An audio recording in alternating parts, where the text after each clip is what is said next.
शारदीय नवरात्रीत जी स्त्री तुशीच्या खाली दिवा लावते तिने कान देऊन ऐकावे, अन्यथा तिला नवरात्रीचे मिळणार नाही. नमस्कार भक्तांनो, राधे राधे. जय श्रीकृष्ण, जय दुर्गा माता. तुमचे मनःपूर्वक स्वागत आहे.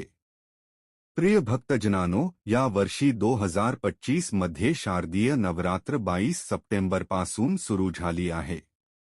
अशा परिस्थितीत 2 ऑक्टोबर रोजी दशासह दुर्गा विसर्जनाने या वर्षीच्या शारदीय नवरात्रीचा समारोप होईल. बंधूंनो आणि भगिनींनो, जसे की तुम्हाला माहितीच आहे की सनातन धर्मात नवरात्रीच्या या पवित्र, शुभ आणि मंगलमय उत्सवाला अत्यंत विशेष महत्त्व आहे. नवरात्रीचा हा पवित्र सण संपूर्ण देशभरात मोठ्या थाटामाटात आणि भक्तिभावाने साजरा केला जातो. मित्रांनो, प्रत्येक वर्षी नवरात्रीचा हा पवित्र उत्सव एकूण 4 वेळा येतो, ज्यामध्ये 2 गुप्त नवरात्र येतात. गुप्त नवरात्र तंत्र साधनेसाठी अत्यंत शुभ मानली जातात. त्याशिवाय इतर 2 नवरात्र म्हणजे चैत्र नवरात्र आणि शारदीय नवरात्र होय. यांना सनातन धर्मात अत्यंत विशेष स्थान आहे. अशा परिस्थितीत आश्विन महिन्याच्या शुक्ल पक्षाच्या प्रतिपदा तिथीपासून सुरू होणाऱ्या नवरात्राला शारदीय नवरात्र असे म्हणतात आणि सध्या शारदीय नवरात्रीचा हा पवित्र उत्सव चालू आहे. अशा परिस्थितीत मित्रांनो, नवरात्रीचा हा पहिला पवित्र उत्सव 9 दिवसांचा असतो. तथापि पंचांगात एकाच दिवशी 2 तिथी येण्यामुळे कधी नवरात्र 9 दिवसांची तर कधी पूर्ण 10 दिवसांची असते. परंतु यंदाची 2025 ची नवरात्र 10 दिवसांची आहे. आणि या 10 दिवस चालणाऱ्या नवरात्रीमध्ये माता दुर्गेच्या 9 विविध स्वरूपांची पूजा केली जाते. त्यामध्ये शैलपुत्री, ब्रह्मचारिणी, चंद्रघंटा, कुष्मांडा, स्कंदमाता, कात्यायनी, कालरात्री, महागौरी आणि सिद्धिदात्री या स्वरूपांचा समावेश होतो. याशिवाय जेव्हा जेव्हा नवरात्र सुरू होते तेव्हा हेही पाहिले जाते की माता दुर्गेची सवारी कोणती आहे. यावेळी माता राणी हत्तीवर आरूढ होऊन पृथ्वीतलावर आली आहे का? कारण मित्रांनो, माता राणीची सवारी शुभ आणि अशुभ परिणामाशी जोडली जाते. प्रिय भक्तजनांनो, धार्मिक श्रद्धेनुसार यंदा माता राणी हत्तीवर आरूढ होऊन आली आहे आणि तिचे हे हत्तीवरील आगमन अत्यंत शुभ फलदायी मानले जाते. होय भक्तांनो, माता राणीचे हत्तीवर आरूढ होऊन पृथ्वीतलावर येणे याचा अर्थ असा होतो की संपूर्ण वर्षभर चांगला पाऊस पडेल आणि शेतकऱ्यांना भरपूर पीक मिळेल. त्याचबरोबर देशात व जगात स्थिरता आणि शांती नांदेल. राजकीय अस्थिरता कमी होईल आणि लोकांच्या जीवनात चांगले बदल दिसून येतील. याशिवाय असेही मानले जाते की हत्तीवर आरूढ होऊन येणारी दुर्गा माता आपल्या भक्तांना सुख, समृद्धी आणि यश प्रदान करते. साधकावर आपला आशीर्वाद कायम ठेवते. आणि ज्या घरावर किंवा कुटुंबावर माता दुर्गेचा आशीर्वाद असतो त्या घराची दिवसेंदिवस चौपट प्रगती होते. अशा परिस्थितीत आश्विन महिन्यात येणाऱ्या शारदीय नवरात्रीच्या या शुभ पवित्र पर्वाची सर्व भक्तजन आतुरतेने वाट पाहतात. आणि जेव्हा शारदीय नवरात्रीचा हा पवित्र उत्सव येतो तेव्हा श्रद्धाळू मोठ्या भक्तिभावाने मातेसमोर नवरात्रीच्या या पवित्र काळात तिचे भव्य स्वागत करतात आणि तिच्या महिमेचे गुणगान करतात. खरंतर दररोज प्रत्येक घरात माता दुर्गेची पूजा अर्चना केली जातेच. पण मित्रांनो, नवरात्रीच्या या पवित्र दिवसांत माता राणीची भावपूर्वक पूजा अर्चना केल्याने त्या पूजेला विशेष महत्त्व प्राप्त होते आणि ते करणं अत्यंत फलदायी ठरतं. कारण नवरात्रीच्या या पवित्र दिवसांत पूजेचे महत्त्व अनेक पटींनी वाढतं आणि साधकाला अक्षय पुण्याची प्राप्ती होते. बंधूंनो आणि भगिनींनो, तुम्हा सर्वांना माहिती आहेच की नवरात्रीच्या काळात माता दुर्गा पृथ्वीतलावर वास करते. आणि नवरात्रीच्या काळात माता पाहते की कोण भक्त तिची पूजा करत आहे आणि कोण करत नाही. अशा परिस्थितीत जो भक्त ख्यामनाने, श्रद्धाभावाने आणि विधिवतरित्या माता दुर्गेची पूजा करतो त्याला माता दुर्गेची विशेष कृपा प्राप्त होते. तिच्या कृपेने त्या व्यक्तीचे आयुष्य एका रात्रीत बदलते. दिवसेंदिवस चौपट प्रगती होते. त्याचे असे कोणतेही काम अडून राहत नाही. याशिवाय जो भक्त नवरात्रीच्या या पवित्र दिवसांत पूजा अर्चना करत नाही त्याला माता दुर्गेची कृपा लाभत नाही आणि त्यामुळे त्याला आयुष्यात अनेक कठीण समस्यांना सामोरे जावे लागते. मित्रांनो, नवरात्रीचा हा सण अत्यंत शुभ मानला जातो. जर एखाद्या व्यक्तीने सामान्य दिवसांत पूजा अर्चना केली नसेल पण नवरात्रीच्या काळात ती केली तर त्याला आयुष्यात कधीही कोणत्याही प्रकारच्या अडचणींना सामोरे जावे लागत नाही. त्याला प्रत्येक कार्यात यश मिळते. देवीच्या कृपेने रखडलेली कामे देखील कोणत्याही अडथळ्याविना पूर्ण होतात. तसेच भक्तांनी केलेली पूजा पाठ व्रत आई दुर्गा लवकरच स्वीकारते आणि आपल्या सर्व भक्तांच्या मनोकामना ऐकून त्याची पूर्तता देखील नक्की करते. म्हणूनच आई दुर्गेची कृपा मिळवण्यासाठी नवरात्रीला अत्यंत शुभ आणि पवित्र मानले जाते. याशिवाय आपण पाहतो की नवरात्रीच्या काळात अनेक महिला माता दुर्गेची पूजा करताना तुळशीची देखील पूजा अर्चना करतात. तुळशीच्या खाली दिवा लावतात. परंतु तुम्हाला माहीत आहे का, नवरात्रीच्या काळात तुळशीच्या खाली दिवा लावावा की नाही, पूजा अर्चना करावी की नाही? कारण मित्रांनो, माता तुळशीला लक्ष्मी मातेचे प्रतीक मानले जाते आणि ती भगवान श्री विष्णूची प्रिय आहे. अशी मान्यता आहे की भगवान श्रीहरी विष्णू तेव्हाच नैवेद्य स्वीकारतात जेव्हा त्यात तुळशीदलाचा समावेश असतो. अशा परिस्थितीत तुळशीचे महत्त्व आणखी वाढते. म्हणूनच नवरात्रीमध्ये अनेक महिला तुळशीची पूजा अर्चना करतात. पण बंधूंनो आणि भगिनींनो, आजचा जो हा व्हिडिओ आहे तो विशेषतः त्या महिलांसाठी आहे ज्या नवरात्रीच्या काळात तुळशीची पूजा अर्चना करतात, तुळशीला पाणी अर्पण करतात, तुळशीच्या खाली दिवा लावतात आणि नवरात्रीच्या काळात तुळशीचे रोप विकत घेतात. पण हे सर्व करणे योग्य आहे की अयोग्य? कारण आपण पाहतो की नवरात्रीच्या काळात अनेक महिला तुळशीची पूजा अर्चना करतात, तुळशीला पाणी अर्पण करतात. अशा परिस्थितीत हा व्हिडिओ त्या सर्वांसाठी अत्यंत महत्त्वाचा ठरणार आहे. या व्हिडिओच्या माध्यमातून मी तुम्हा सर्वांना सांगणार आहे की शारदीय नवरात्रीच्या काळात कोणत्या वस्तूंचे दान करावे ज्यामुळे माता दुर्गा अत्यंत प्रसन्न होते आणि तुम्हाला त्या दानाचे अनेक पटींनी मिळते. असे केल्याने लक्ष्मी माता घरामध्ये स्थायिक होते. असेही म्हटले जाते की ज्या घरात लक्ष्मी माता वास करते त्या घरावर तिची कृपा कायम राहते. त्या घरातील कुटुंबाची दिवसेंदिवस चौपट प्रगती होते. तसेच या व्हिडिओमध्ये आम्ही तुम्हाला हे देखील सांगणार आहोत की शारदीय नवरात्रीच्या काळात तुळशीचे रोप विकत घ्यावे की नाही, नवरात्रीच्या काळात तुळशीच्या रोपाची पूजा करावी की नाही, तुळशीखाली दिवा लावावा की नाही, पाणी अर्पण करावे की नाही आणि जर तुळशीचे रोप सुकले असेल तर काय करावे या व्हिडिओमध्ये तुम्हाला याची संपूर्ण माहिती मिळेल. हा व्हिडिओ तुमच्यासाठी खूप महत्त्वाचा ठरणार आहे. कारण जर तुम्ही हा व्हिडिओ पाहिलात तर तुम्हाला कळून जाईल की नवरात्रीच्या काळात आपण काय करावे आणि काय करू नये ज्यामुळे तुम्हाला दुर्गामातेची कृपा प्राप्त होईल. याशिवाय या व्हिडिओच्या शेवटी आम्ही तुम्हाला हेही सांगणार आहोत की शारदीय नवरात्रीच्या काळात तुळशीच्या रोपात कोणती एक गोष्ट बांधल्याने जन्मोजन्मीचे दारिद्र्य नाहीसे होते, दुर्भाग्याचे रूपांतर सुख समृद्धीत होते आणि तुमच्या मनातील इच्छा त्वरित पूर्ण होते. तर मग बंधूंनो आणि भगिनींनो, सर्वप्रथम आपण या वेळी म्हणजेच वर्ष 2025 मधील शारदीय नवरात्रीच्या तारखांबद्दल चर्चा करूया ज्यामुळे तुम्हाला समजेल की कोणत्या दिवशी कोणत्या माताजीची पूजा केली जाणार आहे. प्रिय भक्तजन हो, या वेळी 22 सप्टेंबर 2025 पासून शारदीय नवरात्रीची सुरुवात झाली आहे. नवरात्रीच्या पहिल्या दिवशी माता शैलपुत्रीची पूजा करण्यात आली होती. 23 सप्टेंबर 2025 रोजी नवरात्रीच्या दुसऱ्या दिवशी माता ब्रह्मचारिणीची पूजा करण्यात आली होती.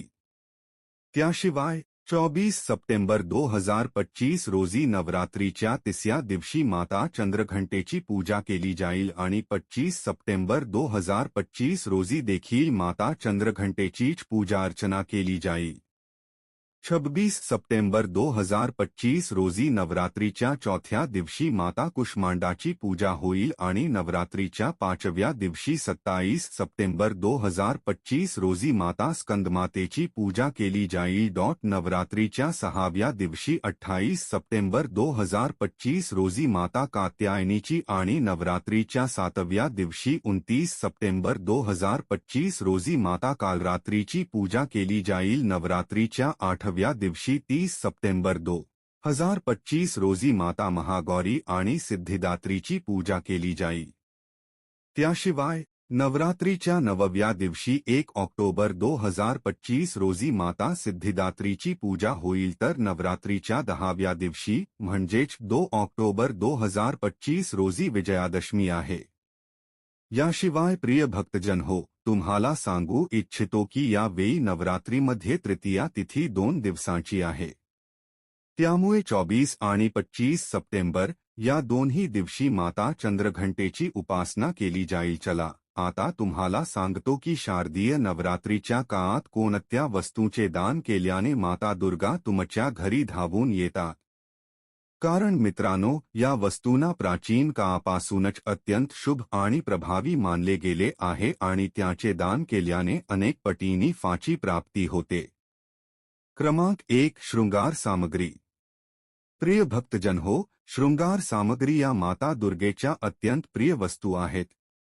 अशा परिस्थितीत शारदीय नवरात्रीच्या पावन दिवसांत पॉस, बिंदी, काज, सिंदूर, बांगड्या, मेहंदी आणि आरसा इत्यादी शृंगार सामग्रीचे दान विशेष पुण्यदायी मानले गेले आहे, कारण या वस्तू सौभाग्य आणि समृद्धीचे प्रतीक मानल्या जातात आणि दुर्गेच्या सुहागाशी संबंधित वस्तू अर्पण केल्याने त्या प्रसन्न होतात. तसेच याच वस्तूंचे दान जर शारदीय नवरात्रीदरम्यान एखाद्या सुहागीन स्त्रीला किंवा कन्येला केले गेले तर त्या घरामध्ये माता लक्ष्मी आणि माता दुर्गेचा कायमस्वरूपी वास होतो. ज्यामुळे तुमच्या जीवनात ज्या कोणत्याही समस्याचा सामना करावा लागत आहे, तुमचे लग्न होत नाही, लग्नात अडथळे येतात, बनलेले काम बिघडते आणि खूप मेहनत करूनही धनात वाढ होत नाही, अशा परिस्थितीत या वस्तूंचे दान केल्याने तुम्हाला या सर्व समस्यांपासून मुक्ती मिळते. घरातील नकारात्मक ऊर्जेचा प्रभाव दूर होतो आणि सकारात्मक ऊर्जेचा संचार होतो, ज्यामुळे जीवनात शुभ परिणाम दिसून येतात. क्रमांक 2 लाल वस्त्र. प्रिय भक्तजन हो, शारदीय नवरात्रीमध्ये लाल वस्त्र दान करणे अत्यंत शुभ मानले गेले आहे. कारण लाल रंग हा शक्ती, पराक्रम आणि माता दुर्गेच्या ऊर्जेचे प्रतीक आहे. तसेच शास्त्रामध्येही लाल रंगाला अत्यंत शुभ मानले गेले आहे. अशा वेळी नवरात्रीमध्ये माता दुर्गेला लाल वस्त्र अर्पण केल्याने साधकालाभ, उत्साह आणि आत्मविश्वास प्राप्त होतो.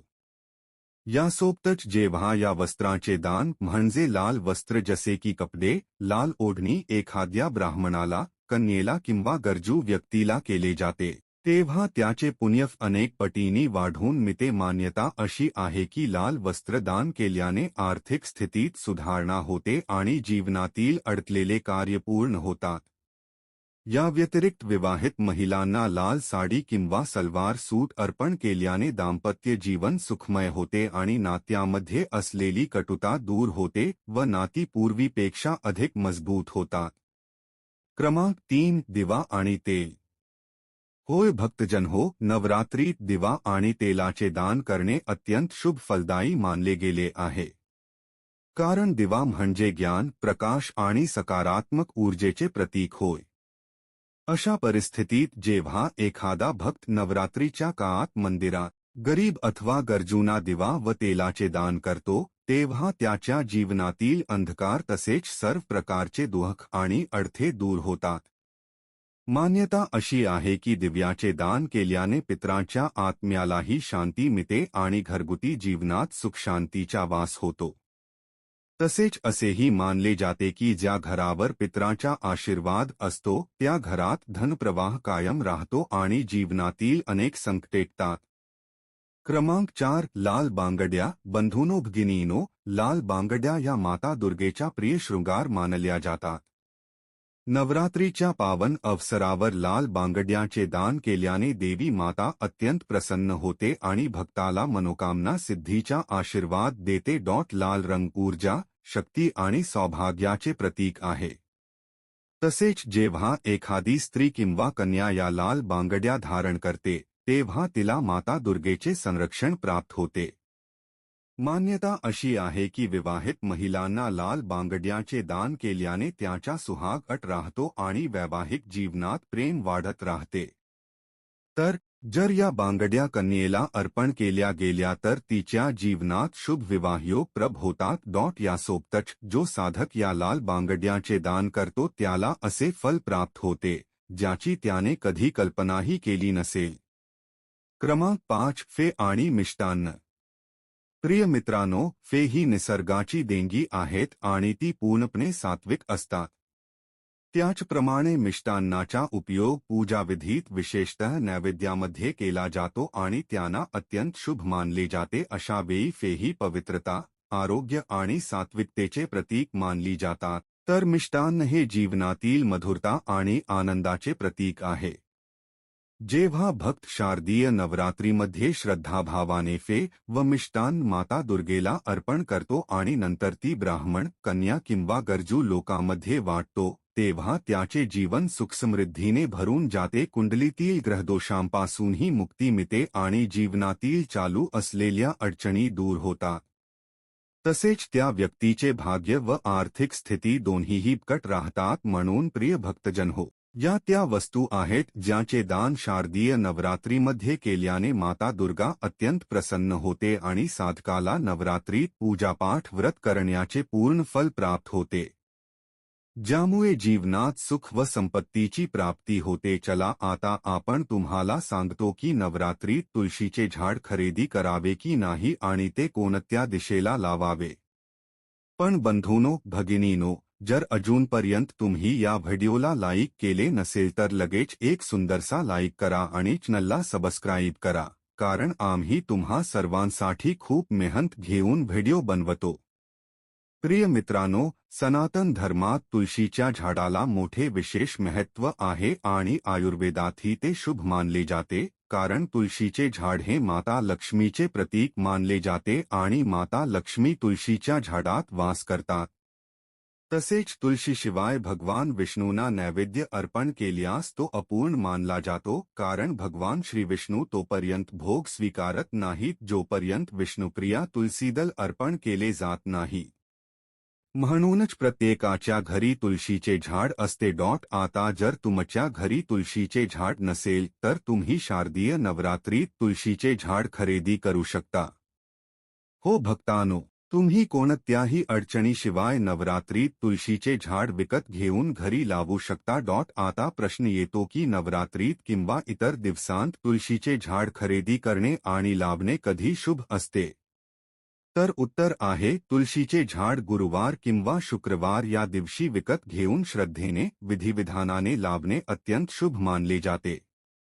तुमच्यापैकी अनेक जण विचार करतील की गुरुवार आणि शुक्रवारच का शुभ असतो? तर भक्तांनो, वास्तुशास्त्रानुसार गुरुवार व शुक्रवार हे दिवस शुभ आहेत. गुरुवार हा दिवस भगवान विष्णूंना अतिशय प्रिय आहे, त्यामुळे या दिवशी तुळशीचे रोपण करणे उत्तम ठरते. तर शुक्रवार हा दिवस लक्ष्मी मातेला समर्पित आहे आणि हे तुम्ही जाणताच. त्यामुळे हाही दिवस तुळशी लावण्यासाठी उत्तम मानला जातो. पण लक्षात ठेवा, सोमवार, रविवार आणि बुधवार या दिवशी कधीही तुळशीचे झाड खरेदी करू नये, कारण हे दिवस अशुभ मानले जातात. या दिवशी तुळशी लावल्यास तुमच्या आयुष्यात अशुभ परिणाम दिसून येऊ शकतात आणि सौभाग्य दुर्भाग्यात बदलू शकते. तसेच तुळशीचे झाड नेहमी उत्तर दिशेला लावावे, कारण ही दिशा शुभ मानली जाते. तुम्ही तुळशीचे झाड पूर्व दिशेलाही लावू शकता. त्यामुळे आर्थिक स्थितीत सुधारणा होऊ शकते, पण तुळशीचे झाड कधीही दक्षिण दिशेला लावू नये. ही दिशा अशुभ मानली जाते. जर तुम्ही त्या दिशेला तुळशीचे झाड लावले तर घर बर्बाद होऊ शकते आणि आयुष्यात अडचणी येऊ शकतात. म्हणून जर तुमच्या घरी तुळशी दक्षिण दिशेला असेल तर त्वरित ती दिशा बदलून योग्य दिशेत लावा. तर मित्रांनो, आजच्या या व्हिडिओमध्ये इतकेच. जर माहिती तुम्हाला आवडली असेल तर या व्हिडिओला नक्कीच एक लाईक करा आणि तुमच्या स्वतःच्या मराठी ज्योतिचक्र या चॅनलला सबस्क्राईब करून बेल नोटिफिकेशन ऑल वर सेट करा, म्हणजे आमची येणारी प्रत्येक नवी व्हिडिओची नोटिफिकेशन तुम्हाला सर्वात आधी मिळेल. तसेच हा व्हिडिओ तुमच्या मित्रमैत्रिणींना, भावंडांना आणि मोठ्या बुजुर्गांनाही नक्की शेअर करा, कारण आम्हाला हवे आहे की ही माहिती प्रत्येकापर्यंत पोहोचावी. जय लक्ष्मी नारायण.